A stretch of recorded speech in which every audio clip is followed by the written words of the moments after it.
All right, good afternoon, everyone, and thank you for coming and joining us here at Shark Reef for this afternoon's Shark Reef feeding. My name is Allison. I'm here with the education team, so please feel free to come on up and ask me any questions you have. I'll be happy to try and answer those questions for you. Now, we are looking through 6 inches of acrylic into our 90,000 gallon saltwater reef aquarium. And today we're going to start off with a broadcast feed. That is where one of the aquarists is up top, and they are going to scatter a handful of food right across the surface of the water. When I see all the fish gathering, I know that they can see somebody who's up there. So they are waiting with eager anticipation. Now, like I said, you are looking through 6 inches of acrylic. Oh, here's our big southern stingray. This is Rogue.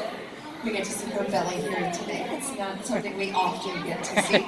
And in our 90,000 gallon exhibit here today, we have all of these animals. We have our large sandbar sharks. You guys just saw our large southern stingray Rogue. We have our green moray eels. And then all of those animals, plus these fish, are all native. There we go. To the Atlantic Ocean, the Gulf of Mexico, and the Caribbean.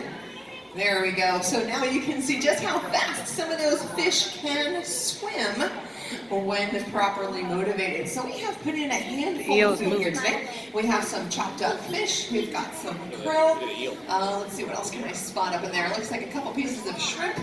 And we have chopped up all of this food so that we have a variety of different sizes. So there's that krill piece coming in there. So some of our fish, like our really big yellow-tailed snapper, that's right there, are going to eat some of the bigger pieces of food. And then some of the smaller fish, like some of the grunts that are down here, they're going to wait for some of those smaller pieces to make their way down closer to the artificial reef.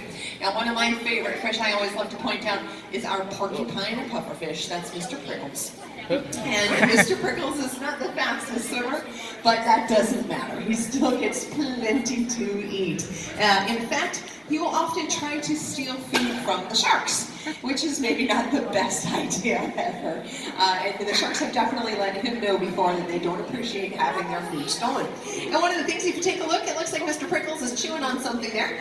Porcupine pufferfish, like all pufferfish, don't have sharp teeth. Instead, they have flat plates. So they're going to use those flat plates, and they're going to chew up their food or masticate it until they can swallow. Now, I am going to draw your attention to that yellow triangle that was just lowered down into the water on that top left-hand corner.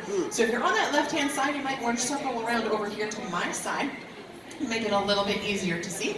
And that is how we are going to try to feed. There we go. One of our big sharks. There you go. Good girl. So this is Lex Luthor, and she just got her food right there. So that yellow triangle is something we call a target, and that is an indicator to an animal that we want them to go to that area. In the case of our sharks, looks like she's nice and hungry here today.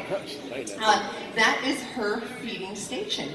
So does anybody here have more than one dog at home? Well, if you do, you probably are not going to feed all of your dogs out of the same bowl. Because if you did, you'd have a little bit of food aggression there.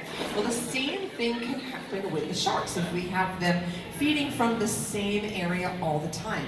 So to minimize any sort of food aggression between our two very large 6-foot-long sandbar sharks, they have been trained, yes, you can train sharks, to go to various feeding stations.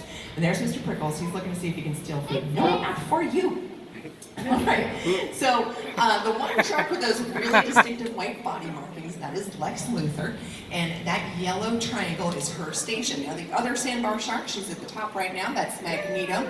She has a red rectangle. That's her feeding station. And she gets fed from the back side of the pool that is here. So they're not only fed with different shaped targets, but also in different areas to, again, minimize any sort of competition that there is.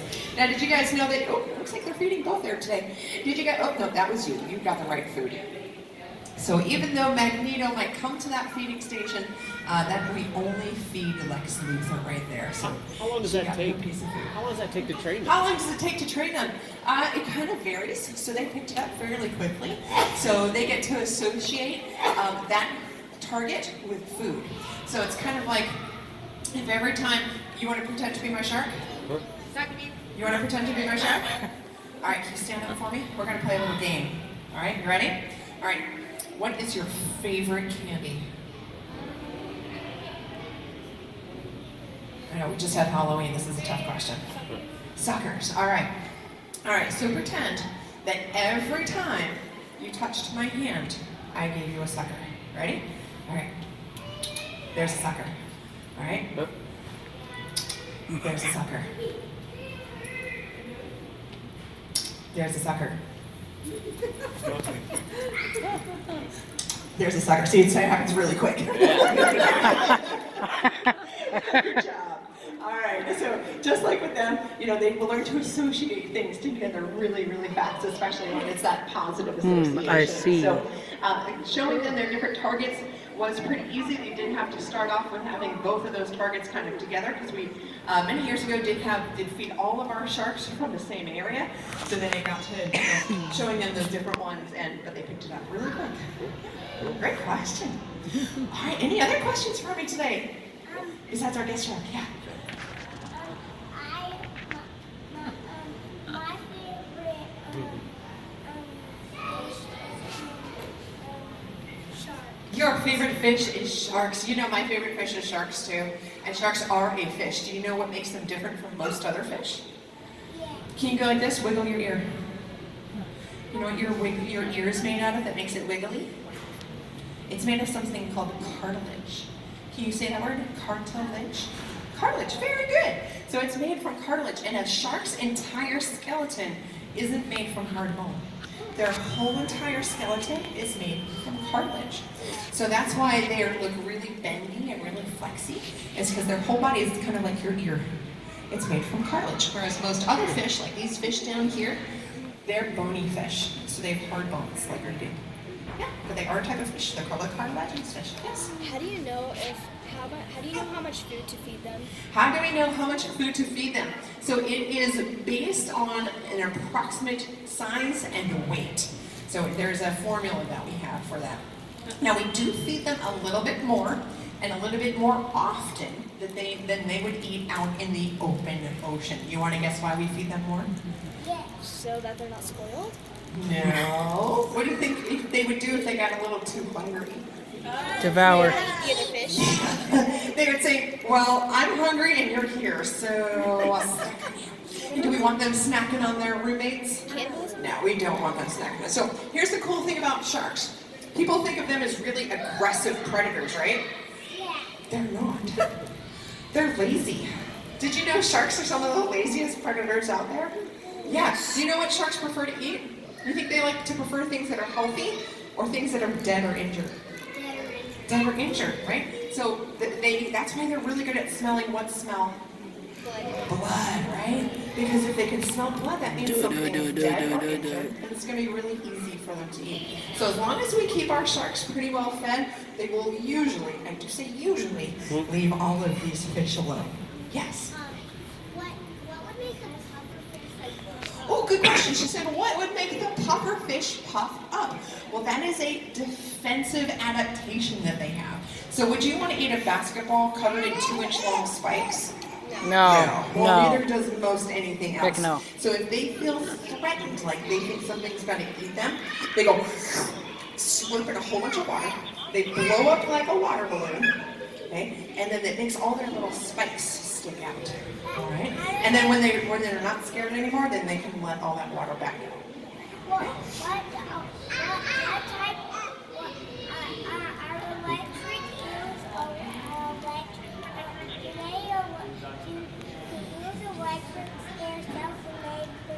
Oh, good question. He was asking about electric eels. So the eels we have in here, we can see one of them hiding right over here on this right-hand side.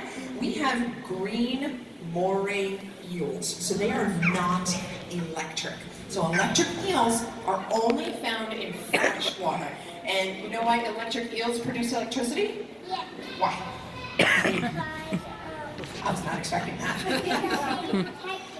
Well, it could be for protection, but it's actually how they catch their food.